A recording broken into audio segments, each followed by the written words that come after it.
Good evening. Um, I hope you will like today's lecture because this is about one of my favorite topics. It's about the Uralic Altaic languages, and this is actually prepared by the University of Amsterdam. And I think he's a linguist, Marat L. wrote this book. So it is actually a theory of the Hungarian and chuvash parallels. I told you that chuvash is an ancient Turkish language with the R branch, and Turkish now is using the Z branch. And there are many loanwords in Hungarian from the chuvash language. We will see some examples, and I will show you how deeply and how much Hungarian is related with the chuvash language.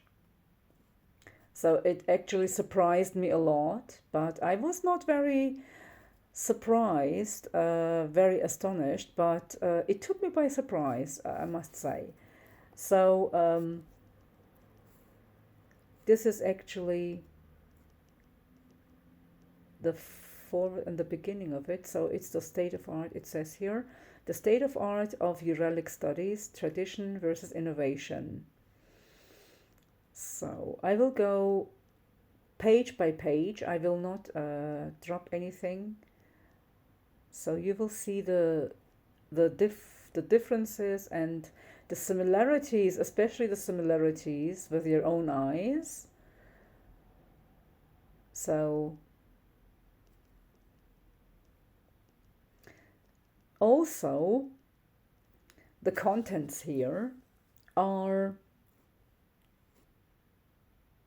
first of all about the Hungarians, and then we have also the Finnic and Samic languages, in comparisons with Finnic and Sami languages, and then we have the Uralic and Altaic studies. So we see here that the Uralic and Altaic studies have to go hand in hand. You cannot separate them. Then we have also here the Hungarian and Chuvash lexical parallels, which is very, very important. It is the most important chapter of the book. And then we will discuss if the Hungarians are Ugric or not, or are they Altaic, or are the Turks Altaic. So it's actually a mixture of Hungarians or Proto-Hungarians being Altaic and Proto-Turks being Ugric, or from the Urals.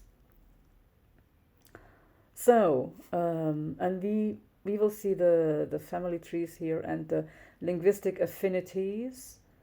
And last, we have the Hungarian folklore and the Finnish mythology. So,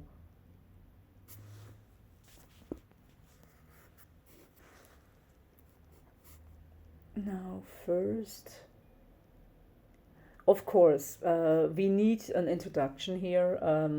It is actually describing the language comparisons here. So first of all, they compared Hungarian and Chuvash, the Turkish R branch. And they also compared it with Mongolian because Turkish was affected by Mongolian as well. So you will see the difference. You will see the similarities here. And then they took a dictionary and they compared the oldest words by using a dictionary. So it is a very good study. So you will see here Hungarian and Chuvash parallels.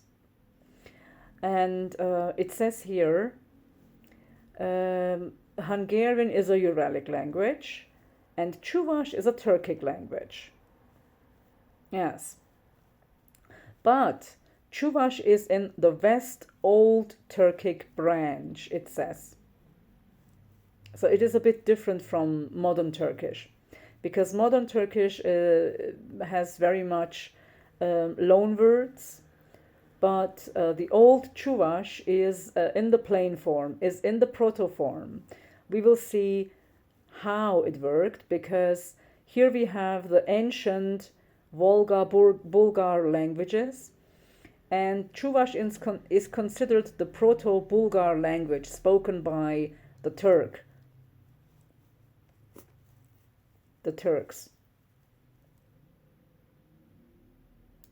So,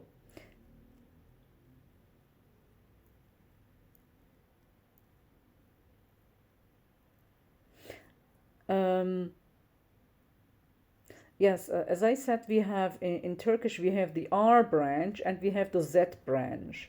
So here, this is the lir and this is the shaz. So the R and the Z you see here.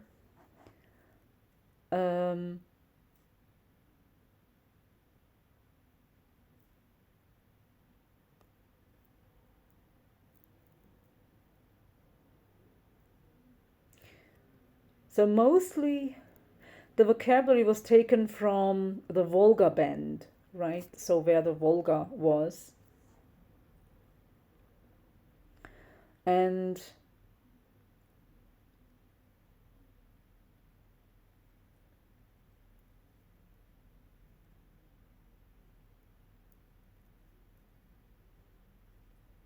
so, as I said, there are Hungarian, Chuvash, Mongolian, and Common Turkic compared. And we will see some examples here. Some word examples. But before that, we have a classification of the languages here. We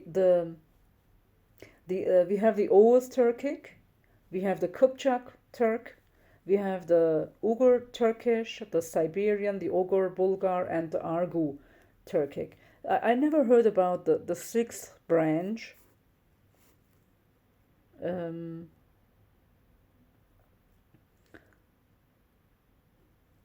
So when we talk about the Oghur Turks, we mean the Oghur Turkish. Also the Bulgar or Bolgar Turkish. I mean, the Oghur is a much older form of Turkish. It is also called Lir Turkic.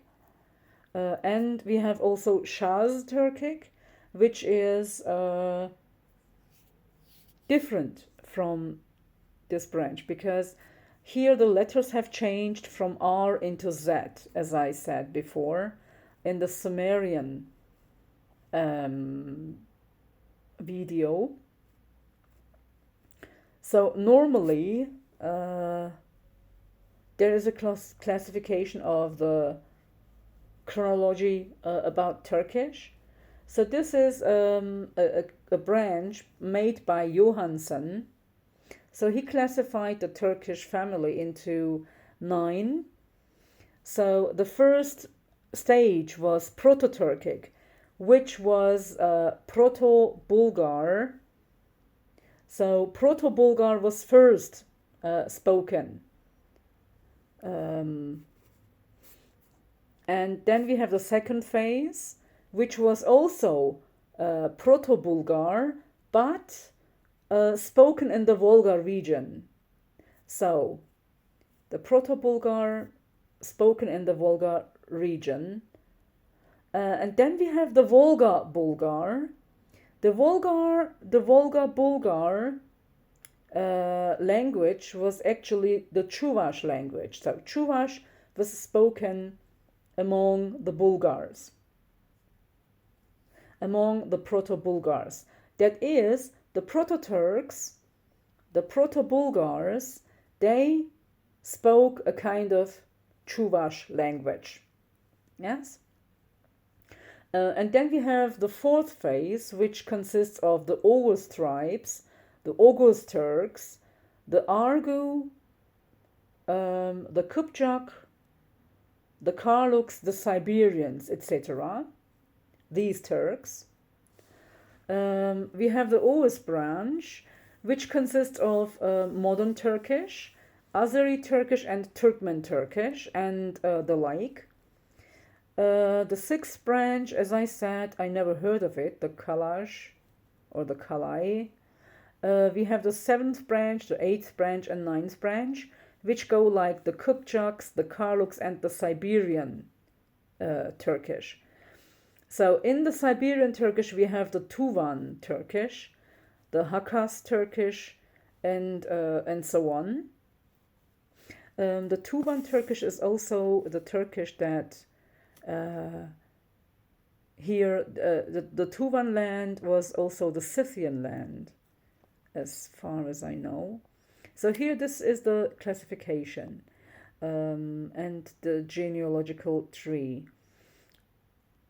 So we seem here to have introduced the classification of the Turkish language.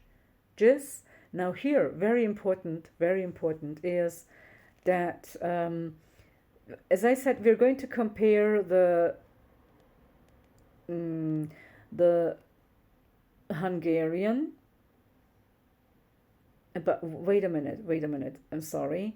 So here, if we look at the chronology, we see that the Oghur and the Bulgar Turkic language started with the Proto-Bulgar language. So if we go back to the roots, we will see the Proto-Bulgar language.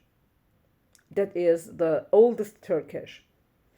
And then when we go on, we will find the Oghurs and the Bulgars. They derived from the other Turkic branch. And in Oghur Turkish and Proto-Bulgar, we see the effect of the Huns. So the Huns spoke a kind of Proto-Bulgar language. Now we see that they spoke this language. They always deny that the Huns were a kind of Central Asian tribe, Turkic tribe. But here we see that they spoke an Oghur Turkish language or a Proto-Bulgar language very strongly now. Proven. And it was the language of the Huns. It was the language of the Bulgars, the Khazars, and the Eurasian Avars. So my descendants are also the Avars. So I'm so proud of that.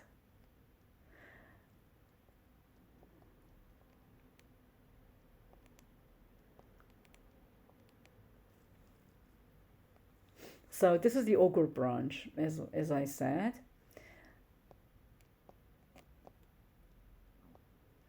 And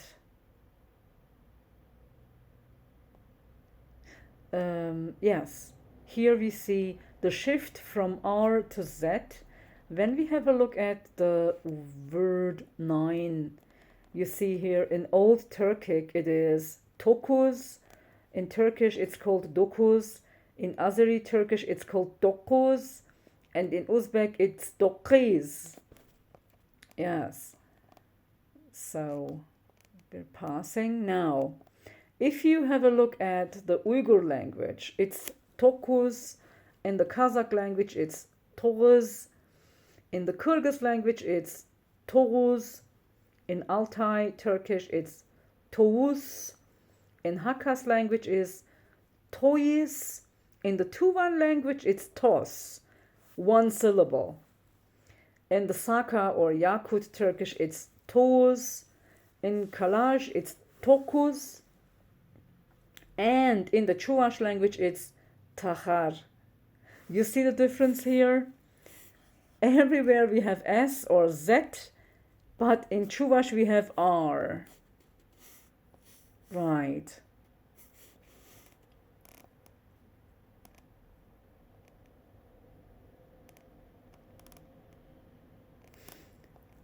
So here we also have a comparison between other words, but I'm skipping them. The only thing here I want to mention is the parallels between Hungarian and Chuvash. Now, you will see here.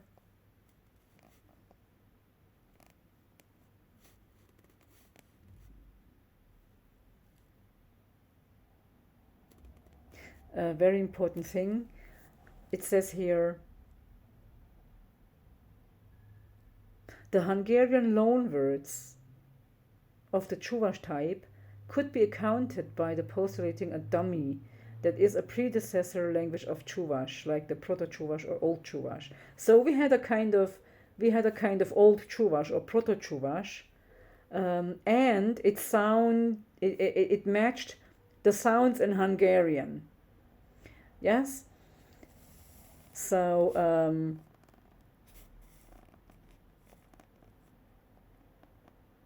there is a hypothesis that it is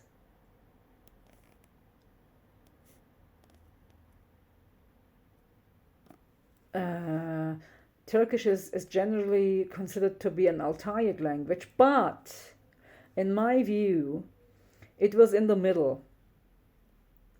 I told you before. And most probably Hungarian was also in the middle. That's why the two intermixed and married. We will see how.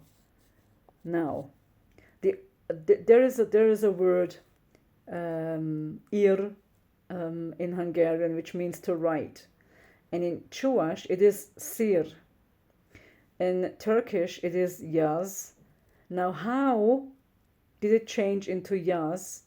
Because Mongolian has yiru, right? So it has the y and it has the r.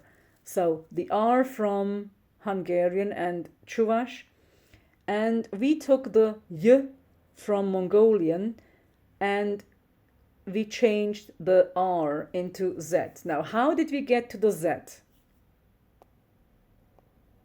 This is another study. I will study this. And here a very important thing is about Hungarian. It says here, Hungarian is classified nowadays as a Uralic language, and it has lexical as well as morphological correspondences with Turkic. So a very significant number. That means Hungarian has many words from Turkish. And also, it also has words from Mongolian and Tungusic. That surprised me a lot. So this means that we cannot actually separate the two language branches. We have to take them both. I mean, from one end to the other. From East Asia to Finland. Because Uralic ends with Finland. So from Mongolia to Finland. You see the wide area that it comprises? How can you separate these two families? How can you separate these two language families? I always claimed that Uralic and Altaic have to be considered both together.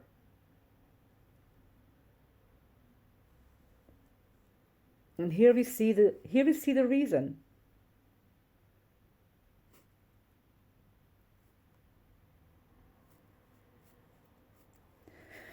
There are other uh, examples here. For example, for calf, we have borju in Hungarian.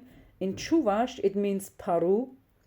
In Turkish, in Turkic, it is buzayu.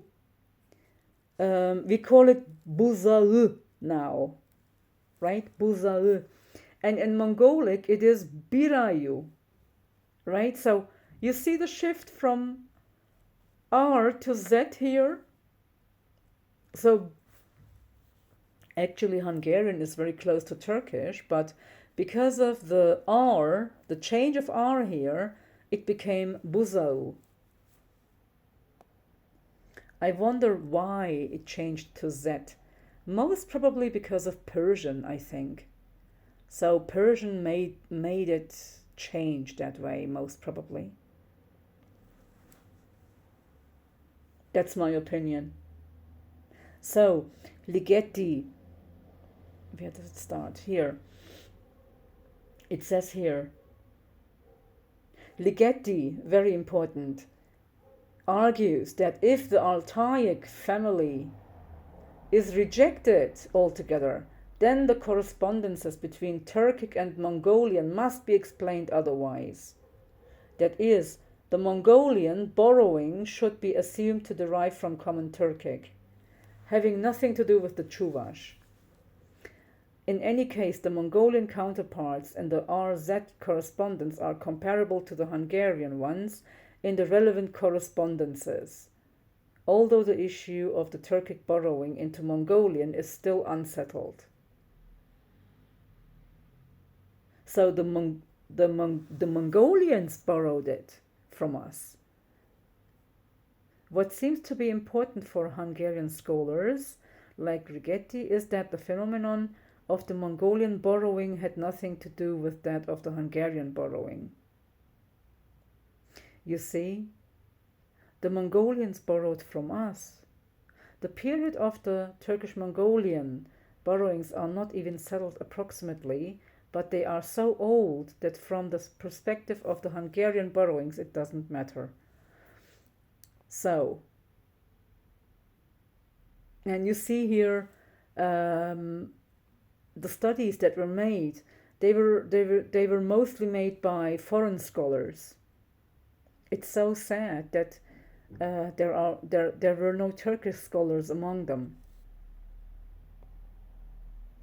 So, here we have loanwords into Hungarian. So Hungarians took mostly cultural and environmental words from us.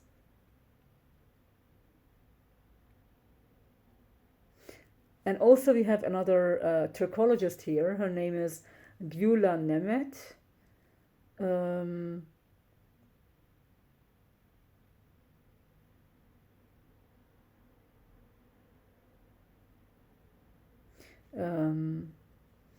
And I'm going to study her too. And she says that the most borrowing was made in the 5th and the 9th century. That's what she says.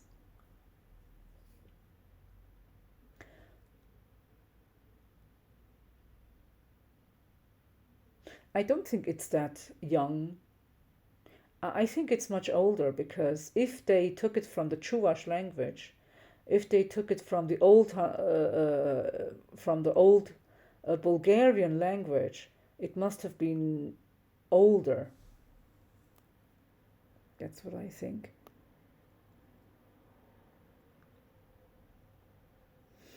Yes.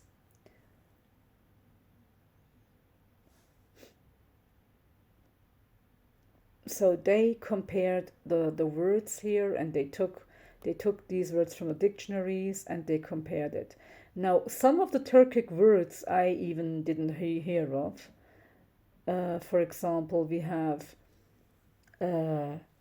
süz for clean. I never heard that word.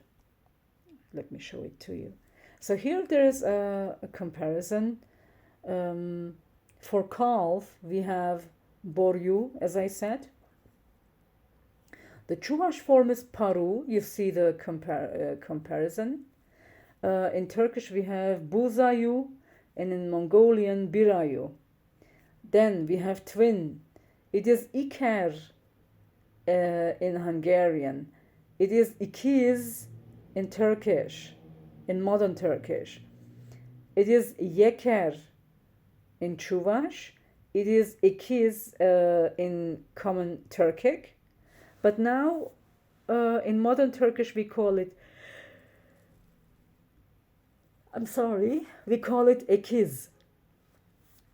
No, in modern Turkish, we call it ikiz. And in Mongolian, we call it ikire. So Mongolian took it in either in this period or in this period. That's what I say. Maybe in the first, yeah, in the year 2000, in the year 1000. So then we have ökör, ökör in Hungarian. We now say öküz in Turkish, vakar in chuvash, and we have üker in Mongolian. You see, they all end in R, but we have Z here. So Turkish, modern Turkish stands out. I mean, why was there such a change in Z? Sar, sur, saz, siroi. Then we have sur, ser, sir, which means filter. We have süz in Turkish, you see how it changed, and we have nothing in Mongolian. So, we go on with polecat, göreni, kuzen, and körene. You see, körene and göreni. Bold, we have tar and taz. Tarakai in Mongolian means bold. So we have tarak in Turkish, which means a comb. The meaning of tarak is comb. So tar is bold, and we use it for combing the hair. That's interesting. So when you have patience, you say tür in Hungarian, and it is in common Turkic töz. That's interesting. And in Mongolian, it's türe. And then we have ring, gyuru. It is sere in chuvash. It is yüzük in Turkish. You see R, Z, nothing in Mongolian. Ni, terd, cher in chuvash. Tiz, or this might be also tser. I'm not sure, but the z, the t and the ch, as I said, it shifts. So tizik, tiz. We now have diz. We call it diz now. You see here, t, d, and r into z. We call it diz now. So if you want to compare Hungarian with Turkish, you have to change the r's into z's. That's what I think. So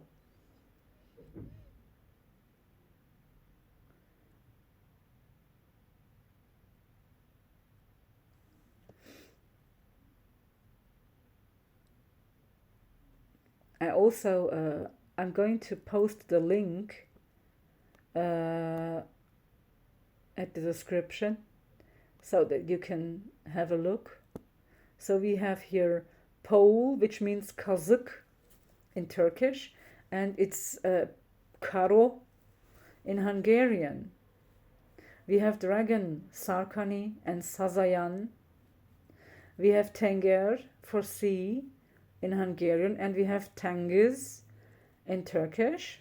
I mean, in Old Turkic. In Old Turkish. And now it's called Deniz, right? So actually it was Tenger. But buttermilk, iro, yaz. Maybe we can call ayran now, right? So it's similar to ayran, iro, ayran.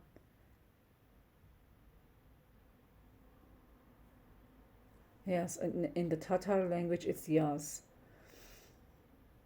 So,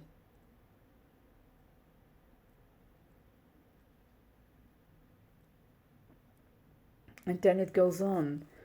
We have noon for del. We have tush, that's in Kyrgyz. Del, tush. In Mongolian we have duli. Lying down we have in Hungarian döl or dül. In common Turkish we have tush. In the Uyghur language it means to fall. And I think also in the Azeri language it means to fall. Or to touch down. The plane, when the plane touches down, they say şimdi düşüyoruz, right? But in Turkish we use it for fall. But actually it is the laying, the dying down, I mean, or the touching down on the ground.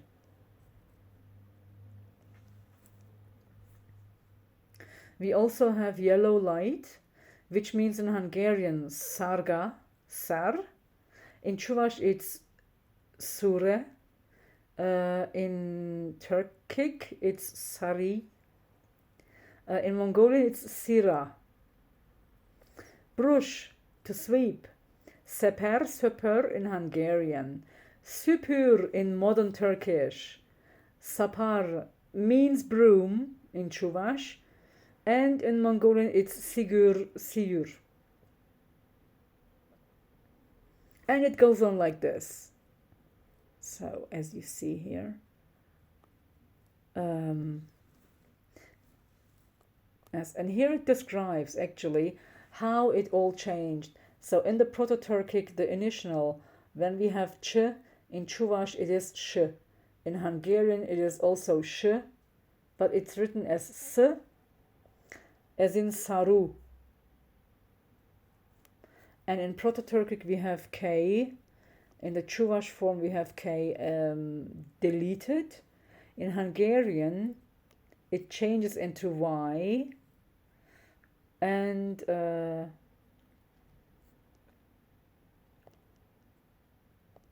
yes, in Old Hungarian, for example, when we said menni, it was to go. But now they don't say menni anymore, they say menü, which means going.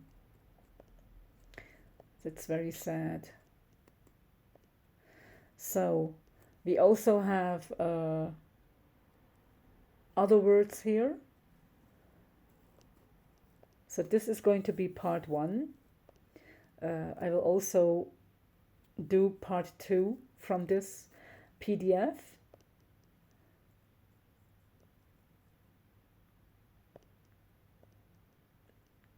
So here we have the changes that took place in the letters and how it changed, but we will see them in examples, that's better. When we have, for example, the meaning shoe, in Hungarian we have saru, in Chuvash we don't have anything, in Turkic we have charuk, right? So charuk, but actually it's charuk, right? Charuk. And in Mongolian we have also charuk.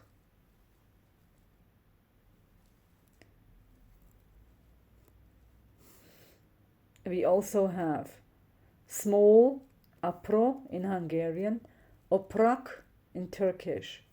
Yeast of wine, sepro in Hungarian, sepre in chuvash, and seprek in common Turkish. Yes. So apro is considered Old Turkic.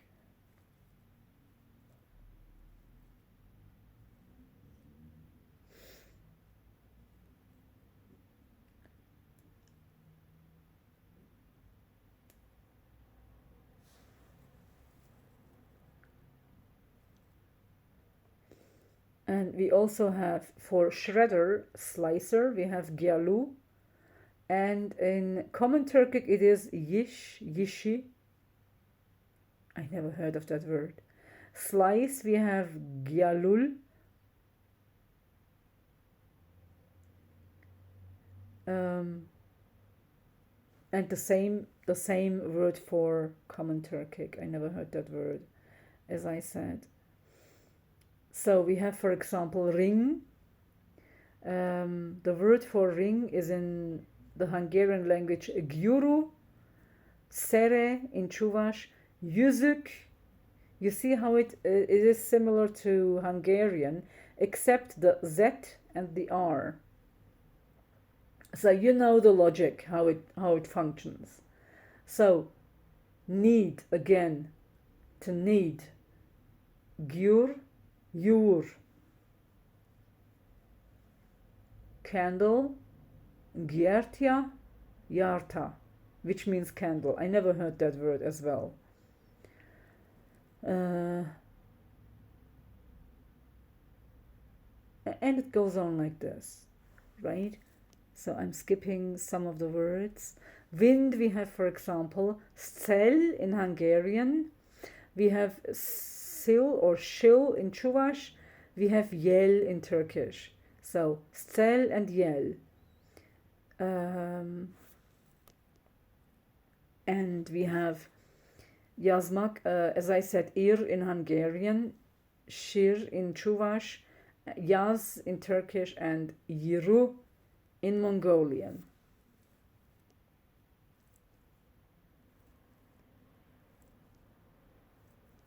Yes. Then we have, for example, the meaning neck. In Hungarian, it is nyak. In Turkish, it is, I mean, in the Turkic languages, it is yaka. It's also yaka in modern Turkish.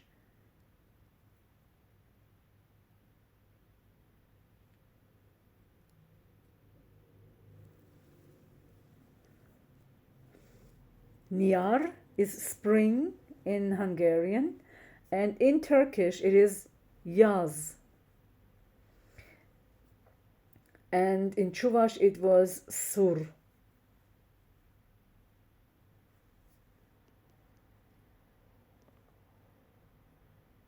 Which means spring.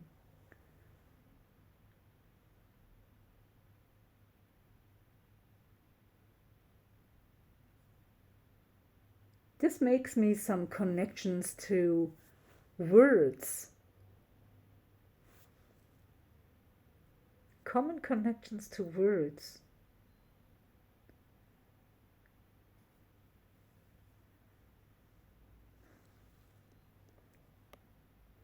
It says here nyak. We don't know the origin or where it came from.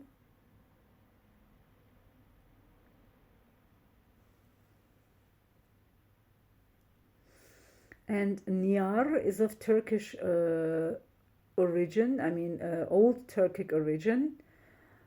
And it was borrowed into Hungarian in the Uralic times. So happy to hear that. Yes, actually I'm leaving it here in B6. And we will continue some other time. So good night, everyone. Bye.